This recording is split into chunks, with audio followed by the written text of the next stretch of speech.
हरियाणा के भिवानी में हुए दर्दनाक केस ने पूरे देश को झकझोर कर रख दिया है। बात है 11 अगस्त की, जब 19 साल की मनीषा दोपहर को स्कूल के बाद नर्सिंग कॉलेज में एडमिशन की बात करने के लिए जाती है, लेकिन शाम तक घर नहीं आती। शाम तक घर न आने पर मनीषा के घर वाले उसकी गुमशुदगी की रिपोर्ट लिखाने पुलिस स्टेशन जाते हैं, लेकिन वहां उनको ये कहकर वापस भेज दिया जाता है कि लड़की कहीं खुद ही चली गई होगी, 2-3 दिन में लौट आएगी। फिर 13 अगस्त को जिसका डर था वही हुआ। मनीषा का शव बहुत बुरी अवस्था में खेत में पड़ा मिलता है। मनीषा का गला 95% उसके शरीर से अलग था और उसका मुंह जला हुआ था।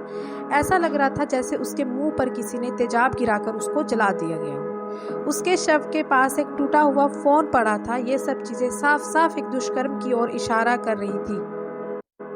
फिर 5 दिन के बाद पुलिस सुसाइड नोट लेकर आती है।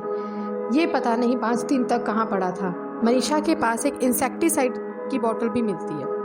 अब तक मनीषा का 3 बार पोस्टमार्टम किया जा चुका है। पहली बार भिवानी सिविल हॉस्पिटल में, दूसरी बार पीजीआई रोहतक में। इन दोनों की रिपोर्ट्स में काफ़ी सारी चीज़ें अलग अलग आई, तो जनता ने आवाज़ उठाई कि एम्स दिल्ली से पोस्टमार्टम करवाया जाए, जिसकी रिपोर्ट अभी तक नहीं आई है। कंप्लेंट्स देर से दर्ज करने के लिए और अच्छे से जांच न करने के लिए हरियाणा के सीएम नायब सिंह सैनी ने 5 पुलिस ऑफिसर को सस्पेंड कर दिया है। अभी भी पुलिस इस अपराध को एक सुसाइड का रंग देने की कोशिश कर रही है, पर अगर मनीषा को सुसाइड करना ही होता तो सुबह तैयार होकर बच्चों को पढ़ाने क्यों जाती और उसके बाद नर्सिंग कॉलेज में एडमिशन के लिए क्यों जाती। मैं सवाल पूछती हूँ, क्या मनीषा को सचमुच इंसाफ मिलेगा?